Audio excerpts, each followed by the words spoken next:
तो दोस्तों एक बार फिर से आप सभी लोगों का स्वागत है नए टॉपिक के साथ। और आज की वीडियो में आपको बताने वाला हूं कि फ्लाई ऐश को कंक्रीट या फिर सीमेंट में क्यों मिक्स करते हैं। और अभी रिसेंटली इसको लिए मैंने एक पोस्ट किया था और उसमें मुझे कुछ कमेंट्स भी रिसीव हुए थे,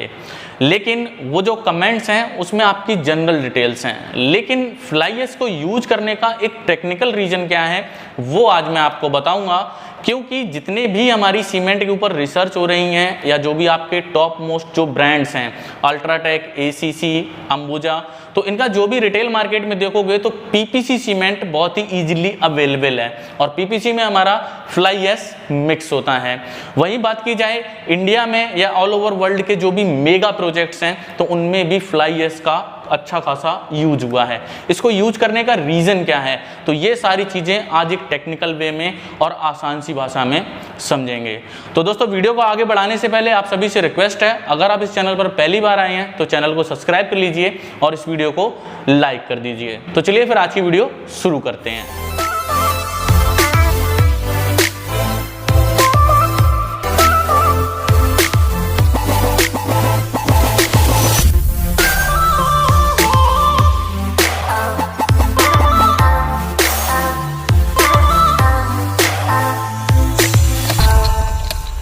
तो चलिए दोस्तों बिल्कुल बेसिक से स्टार्ट करेंगे कि सीमेंट में जब हम लोग पानी मिला देते हैं तो उसको स्ट्रेंथ कैसे गेन होती है। अब हम सभी लोगों को पता है कि सीमेंट में पानी मिलाने पर हमारा सीमेंट में हाइड्रेशन होता है और उसकी स्ट्रेंथ हमारी गेन होने लगती है। अब यहाँ पर बात आती है कि जब वो सीमेंट स्ट्रेंथ गेन कर रहा होता है किसी भी मोटार में या फिर कंक्रीट में, तो प्रॉब्लम उसको किन किन चीज़ों से है, वो आपकी प्रॉब्लम्स हैं मेन ये चार। और इनके सोर्सेस क्या हैं, जैसे कि आपका जो क्लोराइड्स है वो रेनफोर्समेंट स्टील को जंग लगा देता है, सल्फेट्स आपके कंक्रीट में क्रैक ला देता है, और सल्फेट्स आपका कहाँ होता है, ग्राउंड वाटर में, या कोई ऐसी सॉइल है जिसमें फाउंडेशन है तो वहां पर भी सल्फेट अटैक से आपकी कंक्रीट को सेफ रखना है। अगला हो गया कार्बन डाइऑक्साइड जो आपके एनवायरनमेंट में है तो उससे भी रिएक्शन हो सकती है। और तीसरा जो आपका कोर्स या फिर फाइन एग्रीगेट है तो उसमें अल्कली सिलिका के साथ भी रिएक्शन होता है। तो आपको समझाने के लिए कि बेसिकली फ्लाई ऐश इन सारी चीजों को कैसे रोकेगी कि कंक्रीट आपकी सेफ रहे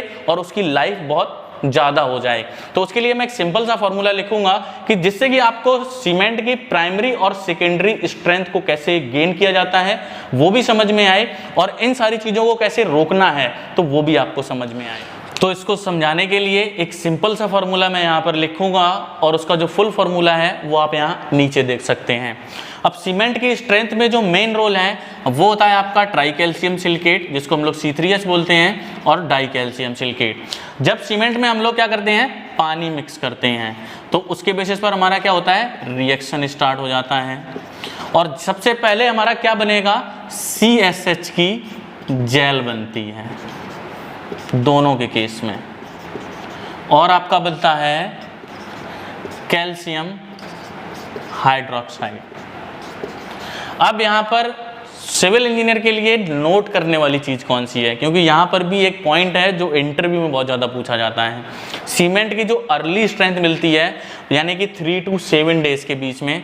वो हमें C3H में मिलती है, क्योंकि सीमेंट में स्ट्रेंथ का जो मेन काम है वो कैल्शियम यानी कि लाइम का ही है और पूरा जो रिएक्शन है वो उसी के साथ होता है मेजरली केसेस में। तो 3 to 7 डेज में जो अर्ली स्ट्रेंथ के लिए हमारा ये वाला पार्ट रिएक्ट करता है और बाकी का जो बैलेंस पार्ट है ये तो आपका काम करता ही करता है 28 डेज से या फिर उससे आगे, लेकिन ये वाला हमारा थोड़ा स्लो काम करता है। तो यानी कि जो सबसे पहली स्ट्रेंथ हमें इसके थ्रू मिलती है, दूसरी इससे मिलती है और तीसरी स्ट्रेंथ भी हमें मिलेगी, वो हमें मिलेगी इसके बेसिस पर, क्योंकि इसमें भी हमारा C यानी कि कैल्शियम है।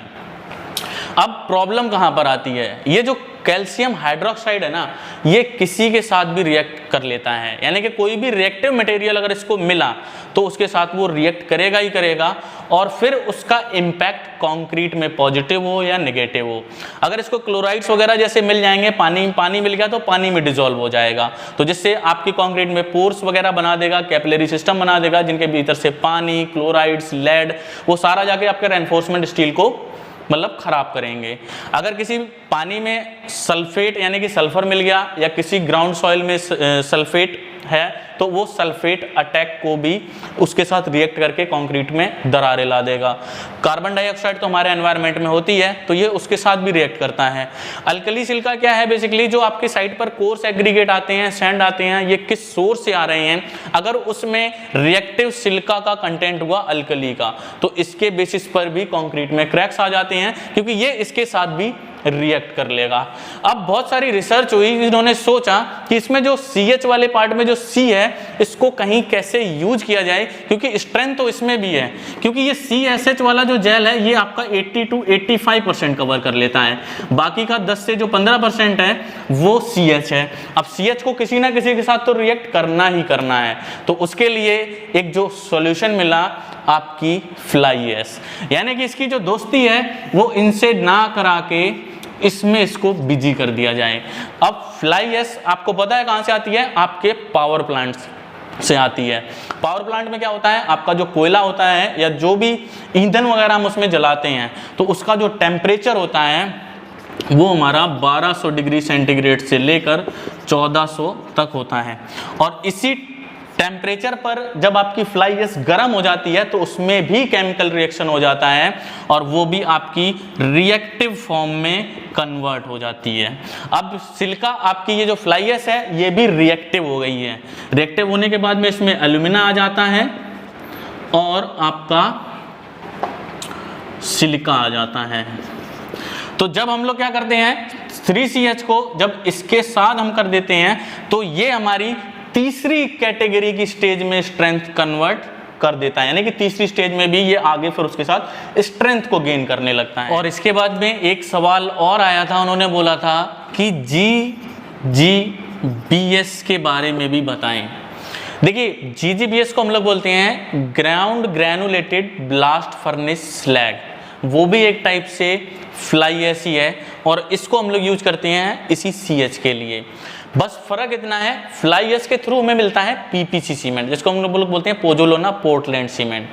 इसके बाद में GGBS के बेस पर जो हमें सीमेंट मिलता है वो होता है हमारा पोर्टलैंड स्लैग सीमेंट। डिफरेंट क्या है दोनों में,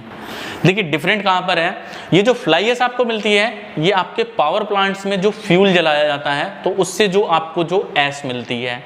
लेकिन GGBS के केस में क्या होता है, जो आपके जो मिल्स होते हैं, कारखाने होते हैं आयरन से रिलेटेड या कोई मेटल से रिलेटेड, तो वहाँ पर क्या होता है जो कच्चा लोहा जो ओर होती है वो आता है, उसको हम लोग प्रोसेस में भेजते हैं, 1200 1400 1500 डिग्री तक गर्म करते हैं और आयरन वाले पार्ट को हम लोग अलग कर लेते हैं। तो उसमें भी जो हमारा एक वेस्ट या फिर जो एक बाई प्रोडक्ट मिला है हमें आयरन वाले कारखाने से वो हमारा GGBS होता है, और इसको भी हम लोग सीमेंट में मिक्स करते हैं क्योंकि इसका भी केमिकल के थ्रू जो एक प्रोटेक्शन है किसी भी स्ट्रक्चर के लिए वो बहुत ही ज़्यादा हाईली होता है। और पोर्टलैंड स्लैग सीमेंट जो GGBS के थ्रू बन रहा है ये कोस्टल एरिया में बहुत ज़्यादा यूज होते हैं, जैसे मरीन के स्ट्रक्चर्स हो गए, जो भी आपके समुद्र के किनारे जो घर हैं वहाँ पर इनका बहुत ज़्यादा यूज होता है। तो आई होप, मैं आशा करता हूँ आज की वीडियो आपके लिए हेल्पफुल रही होगी। अगर आपको मेरी वीडियो पसंद आई है तो इस वीडियो को लाइक करें, अपने दोस्तों के साथ शेयर करें और चैनल को जरूर सब्सक्राइब करें। अगर आपकी कोई क्वायरी रह रही है तो मुझे कमेंट सेक्शन में जरूर बताएं। तो ठीक है दोस्तों, फिर मिलेंगे नए वीडियो के साथ।